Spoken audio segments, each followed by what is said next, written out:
Hello, everyone. It's Anita Heidema. Welcome to Aha Moments for Success podcast.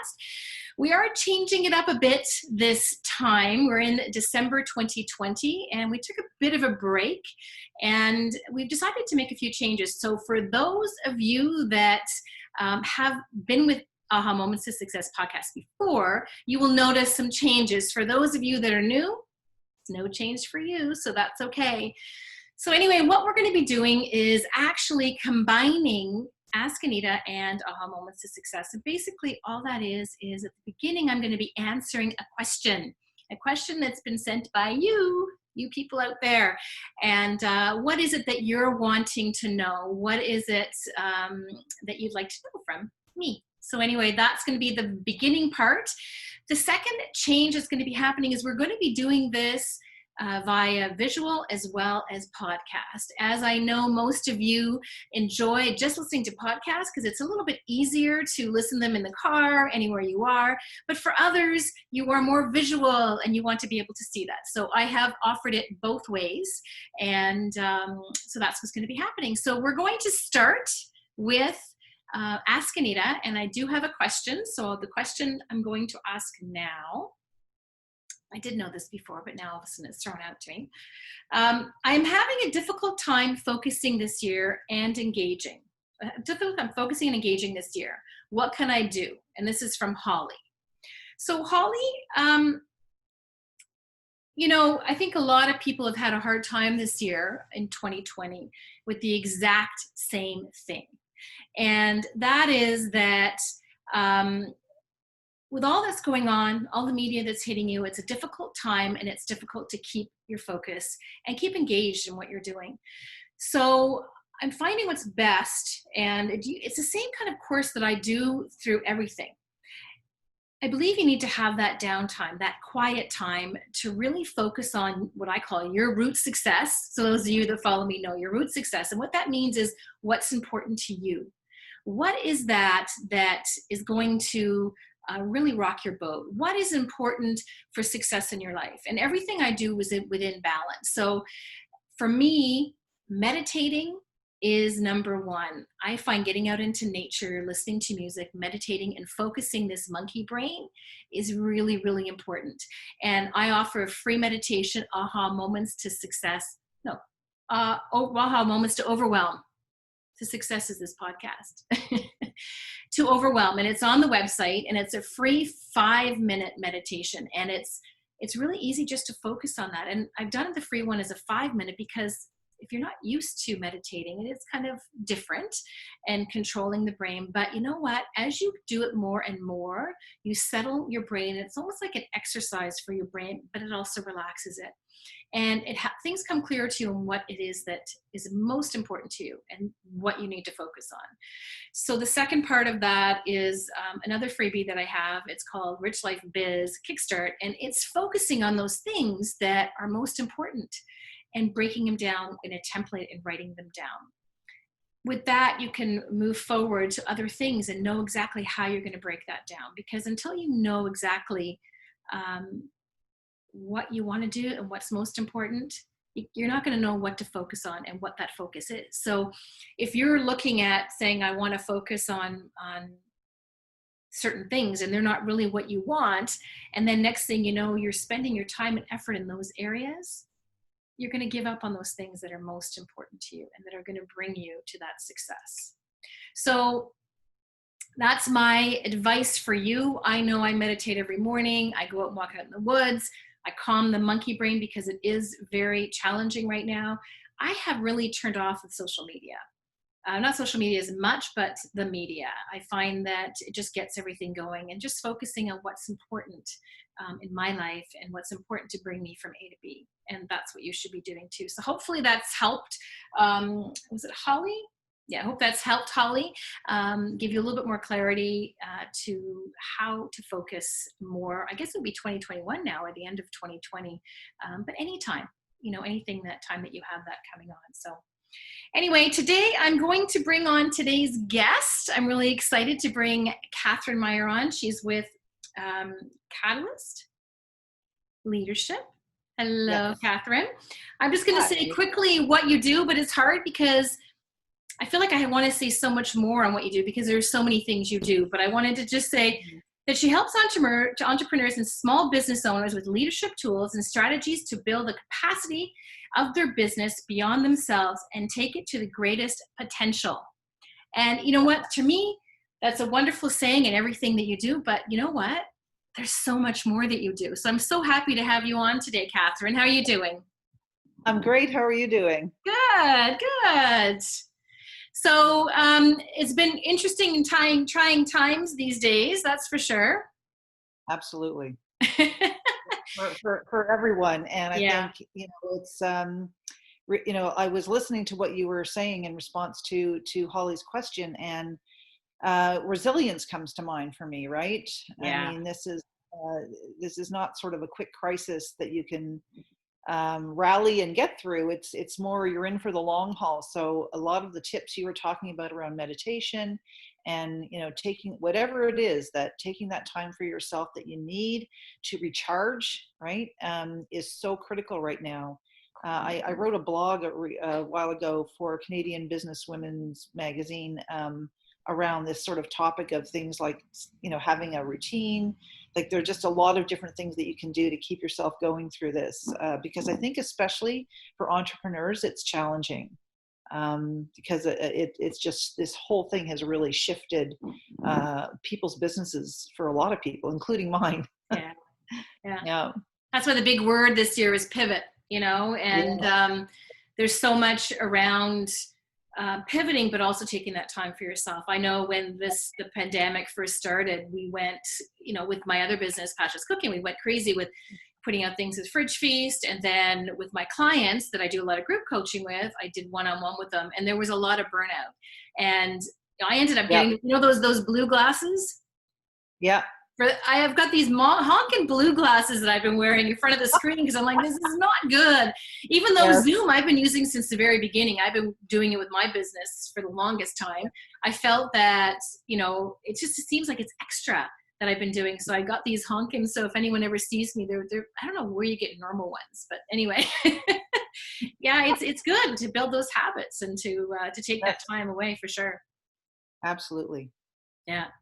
So we are on today to hear your aha moment, and I'm so looking forward to knowing exactly what that is, because that's what you learn from. It's those life lessons that bring you from A to B, right? Yeah. Okay. So my aha moment, I had to think about that for a minute, and I realized it didn't happen, as I said, just like that. There were a series of moments that led up to that aha. And I think, in my previous life, I worked in a corporate setting, but I'd always, in the back of my mind, it was like this monkey on my back, always pushing me, in a sense, to start my own business. And I was passionate about leadership and coaching people. So I took that step a few times. It was a bit of a false start because I tended to keep going back to what was comfortable and known and familiar to me, which was working in a corporate job. But and part of that was because I thought, that is it was a stable kind of thing to have, a steady income and all of that. Except that over the years, I kept finding myself in increasing situations where that just wasn't the case, where things became very unstable with mergers and acquisitions and all of that kind of stuff happening in the corporate world. So the last time, and of course, that was leading me to lose my job more than once in those situations. So the last time it happened, I actually had landed a job that I thought was right for me. And I lost it within 4 months because the division had actually not gotten approval to hire me. Oh, So that's crazy. so I know. It is crazy because and because it was so crazy, the situations kept getting crazier and stranger. Yeah. I, I sort of, I guess I would say that was my aha moment, that it was finally time to completely change my life. And I also affectionately refer to it as my cosmic kick in the ass, if I I could, love it. right? Because I had not been listening, and so the message kept getting stronger and stronger. And I tend to think of this saying about the pain of, that you're ready to make the change, Yeah. that you need to in your life when the pain of staying the same is greater than the pain of change. And I think I was at that moment where I said, okay, like I said, the messages kept getting stronger. And when that happened, it was finally like, I'm not turning back this time. I'm not turning back to that known and familiar stuff. I've got to forge ahead and take the leap of faith. Yeah. So that leap of faith has led me, that was probably 15 years ago now. And it hasn't always been an easy journey, but I've been committed to it. And, I've built a very successul coaching and leadership development practice through that. And that's what I love to do, right? That's my Yeah. passion. It's one of my passions, but it's, in terms of my work, it's definitely where I see myself. And it's interesting because when you take that leap for what you want, and you're on the journey and you look back, it's like, why didn't I do this sooner? Right. Yeah. So it's hindsight's always 2020, but yeah, that was definitely the moment where that shifted my entire life in a way. Well, being an entrepreneur isn't always easy, right? And No. when you make that transition, it's quite scary, and sometimes you need that cosmic kick in the butt to make it happen. And Yeah. that's great. Did you have any signs when you were younger that you knew you were more of an entrepreneur? Yeah, I think, I was always someone who wanted to make my own decisions, right? I Mhm. was a little bit of a rebel as a kid. I A little bit? definitely, a little bit. Yes. No And I comment. was, I'm not gonna. and I wasn't always one who, and I tended to question authority a little bit, or question rules, and Yeah. wasn't always follow the rules, or I would question it, that doesn't make sense. This doesn't make sense. Always had a way of wanting to do things my own way, in a creative way. Yeah. Um, so, I think that was always there for me. And, so yeah. And I found that even in the corporate world, if I was happiest, if I could say that, when I was given something that was mine, that I could do and run Yeah. with it, right? Yeah. As opposed to, being the person who, sort of managed the status quo, or developed policies and procedures, or anything like that, right? So You can that make your was own sort of, policies and procedures because you can see it better, right? oh sure, or Yeah. this doesn't make sense. Why are we even doing this, right? So for me, it was always about, do what makes sense, do what works for people. And I certainly, in my coaching practice, I do that too, right? Because there's a potential for people to fall into something because that's the way it's been done, or that's the way it's supposed to be done. And the only way, especially as an entrepreneur, you have to give yourself permission to say, no, I'm going to do what works for me, right? Yeah.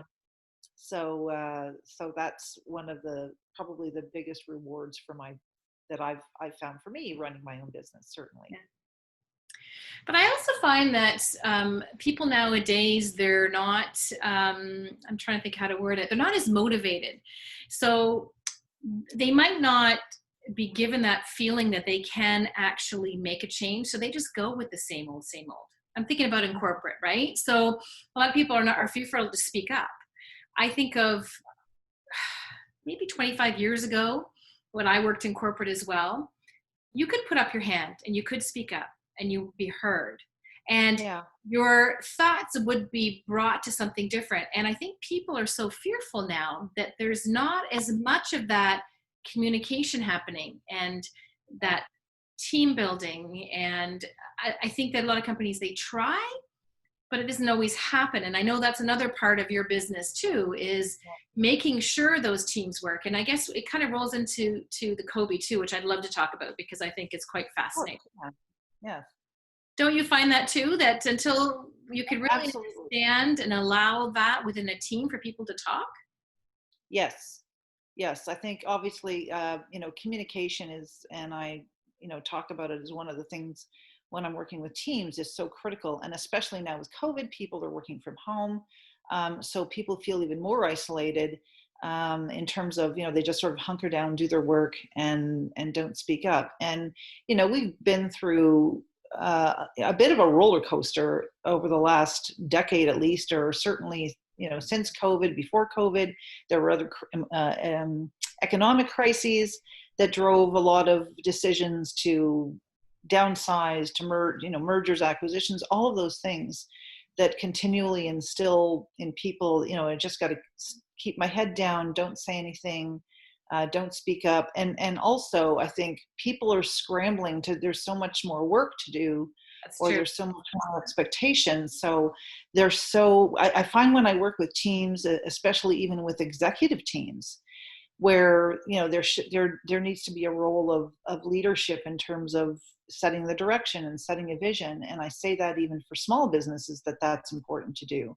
Mhm. That oftentimes people are so caught up in firefighting and just dealing with day to day, and here's the next deadline and the next deadline, and they're just plowing through it, that to take that time to communicate, where are we at with this, who's Yeah. on first base, who's doing what, are you clear on the expectations, that can fall through the cracks. And you mentioned Colby, and I use that as my go-to assessment tool with teams, whether I'm working with entrepreneurs and small businesses or larger organizations, because it really gives some interesting insights just into how people get things done and what's their best way of doing that based on their own instincts rather than personality or skills. It focuses on that.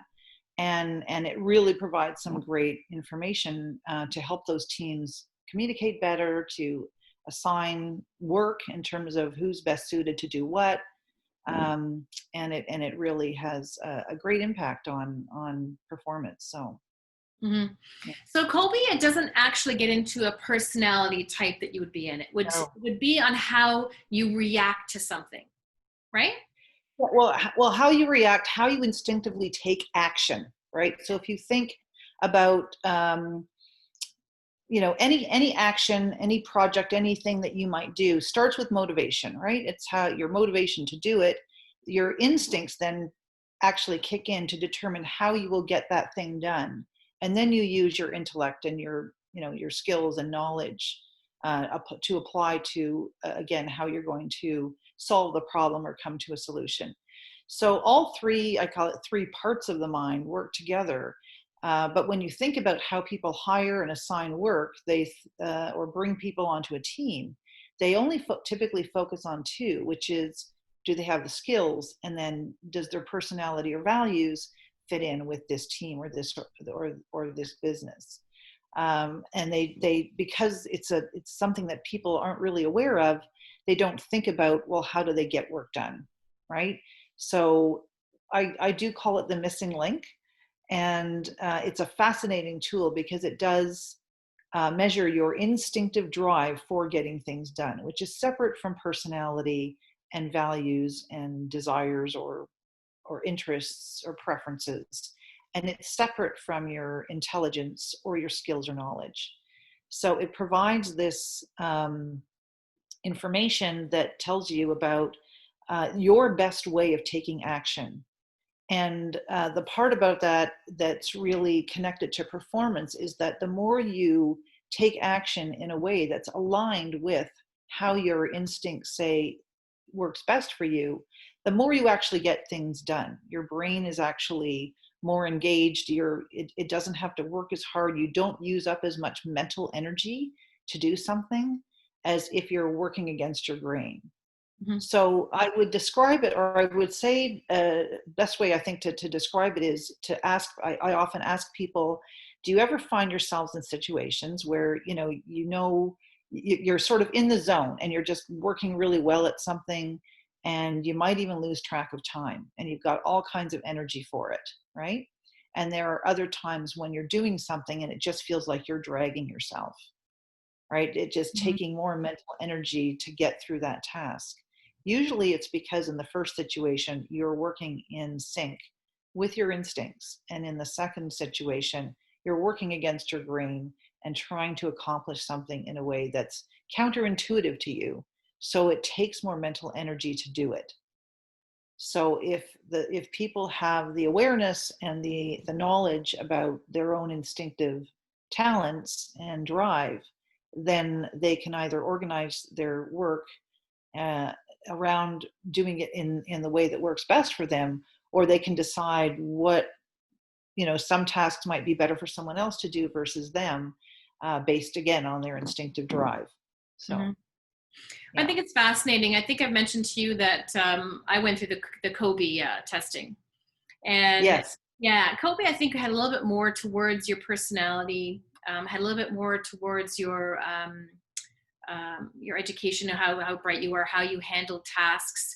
Um, it was a while ago that I did it. So um, it's interesting to see that Kobe goes by the instinct. It has a little bit of a different twist to it, Yeah. and how important that would be. Because I've always thought, and that's why I want to try it. I want to try it. So I mentioned this now. I want to do it. Um, Okay. because I find that I always think that if you don't have something that's really important to you, and it's not something that I would call, you can call it your why, I call it my root success, or you have something attached to it Yep. that is your driving force, you're not going to continue with it, right? Of So, course. I mean, that's phenomenal that you can be able to determine that with Kobe, and that will create a success for you, right? In those things Absolutely. that are. Absolutely. For sure, because there is a difference between having the motivation and the desire to do something, and then how you'd go about getting that done. I mean, I can desire to have my house renovated, right? I mean, I'm, of You're going course, through yes, it. I'm going, I'm going through it right now. Yeah. But when I look, but there are various ways to go about getting that done. If I have a certain instinctive profile, I might be the one who wants to go into the house, rip out the drywall, and do all that work myself, right? Because that's something that instinctively I would do as a way of solving that problem, or getting to a solution in that situation. Somebody else might start by envisioning all the different ideas about what they want to do, and hire somebody else to do that work, right? But if you try to do it all yourself, at some point in that process, you're going to start to burn out, because there are things, there are multiple things that need to be done to renovate, let's say, your kitchen. Um, from the beginning of the project to the end of the project, that if you take it all on, some of that is going to be aligned with your instinctive drive for getting things done, and you're going to really be engaged with that. And then other things are going to feel like you just want to walk away and sell your house. Hence, they made various shows around that one. Buy it or Yes, I list think it, isn't that called? there are. There Renovate are. or So, list it or something?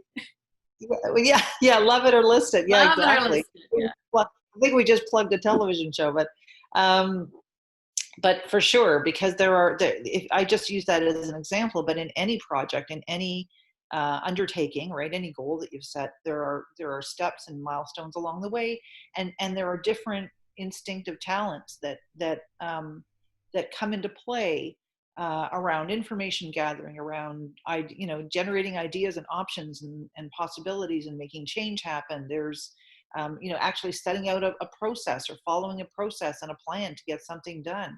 Sometimes there's involved in physically and tangibly needing to build something, or making sure there's quality um, in that project. So Yeah. all of those things require different strengths, and not everybody has the same strength, right? That is part of their DNA makeup. So it helps to have all of those different strengths on the project, because then all of the studies that they've done, and research that they've done, the organization has done, has shown that when you have that right mix on the team, and everybody is playing to their strengths, their instinctive strengths, you have the highest probability of success in achieving that goal and achieving it well. Otherwise, when it's all unbalanced, or you're trying to take it all on yourself, you might find that you're running out of steam pretty quickly, in situations where when you're going against your grain. And if you're a solopreneur, then of course there are strategies to deal with that too, but it certainly helps to understand where your strengths are, so that you can plan out what you need to do to make that happen, right? Yeah. So Well, team building and team bonding is so important right now, and more so as everyone's working. So we've talked about this for years. That there's people are working silo, but now even more so. People are working from Yes. home. They're not connecting. I remember it's probably 15 years ago when I worked in corporate before I started the business, and I was starting to create groups around North America and teaching different things about product and incentives and working with these teams across North America. And at the time, I didn't know how. I had a team behind me that helped me do videos and conferencing, and I could see the engagement that I was getting wasn't that strong. When I got everyone into a boardroom or we had a conference, everyone was forced to be more engaged because they felt the need that they had to impress their boss, or they wanted to Yeah. look like they were participating to other people. They were more vocal because and I asked people during that time, why is it not working that I do, it's similar, I guess, to what we're doing now, right? I would Sure. interview um, someone on the product, and then we would do it live across North America to all the different centers. And I wanted everyone to do it in a boardroom setting with the product there so that they could feel like it was more important. And that was 15 years ago. And I could even notice then that some people were signing in from home. They're only Yeah. dressing from here up.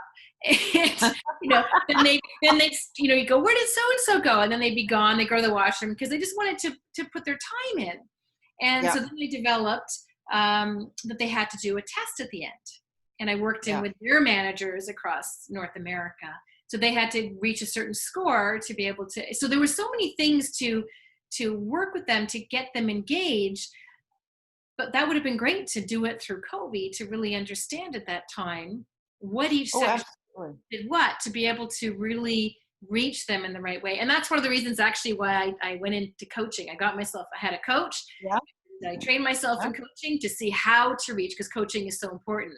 Now everyone's a Yeah. coach, but at the time, Yeah. that's why I went through the training, so that I could be able to reach these people in the right way. And now Yeah. it's gone full fold, and everyone is tired of being on Zooms and all of that. But it is the Yeah. way of way things are, and that's why it's important to take that time away. But we could talk forever on all of these things. This could be a 5-hour segment. Or, yes. And we definitely have to, give it around half an hour of time here. So we got to have you back for sure. But Kobe is definitely something that's really, really important, I believe, and I want to definitely have it done and talk to you some Okay. more We after can this talk podcast. about that. Maybe we'll come back Yes. with my results if I want anyone to know. Yes. Okay. Maybe it's And not a good thing. And I'm like, no. Yeah, and to your point about, everybody with Zoom fatigue and whatnot, it used to be when I would go, work with corporate clients, they, or even small, and I've done this with small businesses too. They might have some kind of an off-site meeting where they talk strategy, and then I would bring Colby in to talk, help them understand more about how they work as a team. I did it just before COVID. I worked with a team of 4 people. The whole company was 4 people. And I've worked with, people that were just partners, right, to help them as well. But the thing is the Zoom fatigue, it helps to spend some time working on something like a team assessment or something like that gives people insight about themselves, where they can talk about, well, how do we communicate then? How can we, given our situation, how do we best divide work up, or who should take the lead on this or this? And so having the opportunity to even to mix it up with doing something like that makes it more interesting and engaging for people, because you're introducing a tool that helps them understand themselves better, instead of just every Zoom call being an update on, where are we at with this project, who's doing this, let's talk, let's just keep moving the needle forward on whatever goals we're trying to achieve. But infusing those meetings with something that not only helps people accomplish that better, but also you're giving them something back to show that you're engaged with them and interested in helping them develop too, especially now when people can feel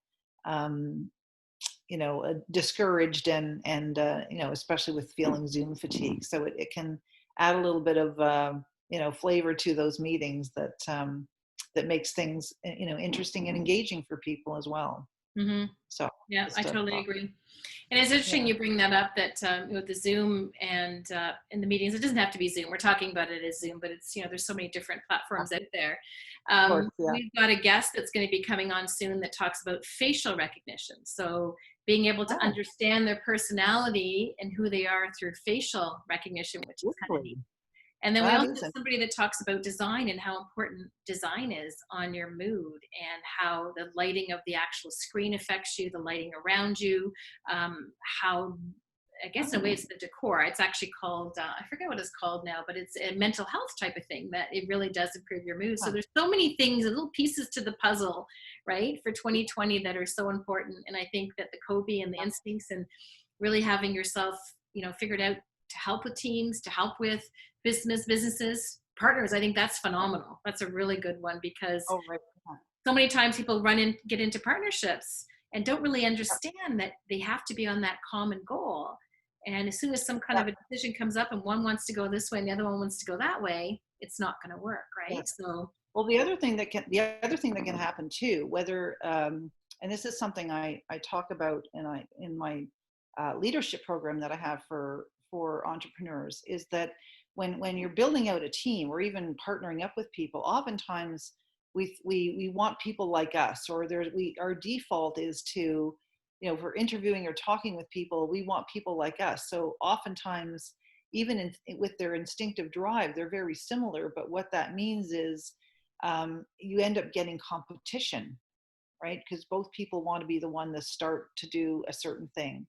Or if people are too much alike, then you end up with balls getting dropped somewhere because there isn't there isn't the instinctive talent where people naturally go to and pick up the ball on a certain aspect of something that needs to be done. So your best approach, and when I work with teams or business owners, is to build out that team, or create your partnerships or whatever with people whose skills and instinctive talents complement yours, right? As opposed to being like yours, yeah, which, as I said, is a natural thing that we gravitate to, right? yeah. Because we connect with people who are like us. They just don't make the best business partners or employees if we're trying to build a team that's actually going to execute on those goals. So Yeah, yeah.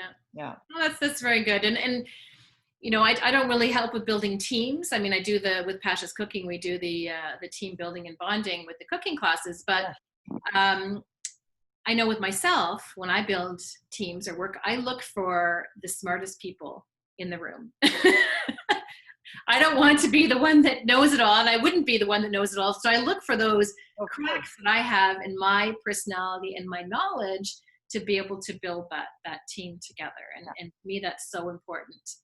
But it's yeah, interesting to know because I never really look at the instincts and how they react because that's really yes, important. And I think intuitively, I probably see that, but just because of my background and knowing coaching and understanding and really analyzing things. But it's neat to have that tool like Kobe that could really hone in and speak to those people and yep, really understand it that much greater. yep, absolutely. Good. So anyway, we're just going to sign off now with your 3 tips that you're going to give people. We definitely have to have you back again after I do the Kobe, hopefully, and then we can get the results and see how it worked. But what are your 3 tips to give to the listeners today? Your tips of wisdom. Okay, so I think I would say, first of all, if you look at starting with you, right, with yourself as an entrepreneur, whether you work with a team or you don't have a team, I think especially at this time, it's really important to invest in yourself, right? Understanding more about yourself, raising your self-awareness. To me, this is the foundation of how you build your business, right? Because you're at the center of your business. So, and of course, I have the tool I use in my practice, but however you do that, um, you know, understanding more about yourself and focusing on your strengths, which can help you manage your own time and energy, is really sort of, I guess, the first tool I would suggest, would offer. And then the second, I guess, if you are looking at a team, just as Anita and I have been talking about, it's really important to build a team around your strengths that complement your strengths. Again, not just in skills and personality or values, but also in terms of their instinctive strengths for getting things done. That's going to ensure that you have the best chance of executing on anything that you're trying to do in your business is to build around that. And I think finally, as you build your business, you want to, as I mentioned, I think I mentioned earlier, make sure you have a clear vision around where you want to take it, because it is easy to get caught up in the day-to-day and just keep going. But to have something that you're shooting for, to me, that is leadership, especially for small businesses, is having that vision and then knowing, what sort of steps you may want to go, or having a direction that you want to take that business. And then you can build up around that in terms of how you structure your business. And I know I do a lot of work in this area around building your structure and culture, because even a small group of 2 people or 4 people can have a fairly strong culture in an organization. So it's looking at those 3 areas about taking care of yourself, building your team appropriately, and then leading your business, towards some future direction and vision that you want for it. Beautiful. And building that. Great messages. I think that's great. Some wisdom out there for everybody to listen to, whether you're in a corporation or whether you're an entrepreneur. It's so important across the board, being able to understand teams, understand leadership, and to really move forward and build that foundation that's so important. Mm-hmm. Great. Absolutely. Well, thank you so much. I know we worked on a couple of projects together in the past. I'd love to work on some more in the future and maybe tie in some of the life and business type of things and maybe some of the Kobe, and we'll see where it takes us and go from there. So thank you so much for your wisdom, Catherine. Okay. Thank you, Anita, for having me. Okay. Take care now. Okay. Take care. Bye.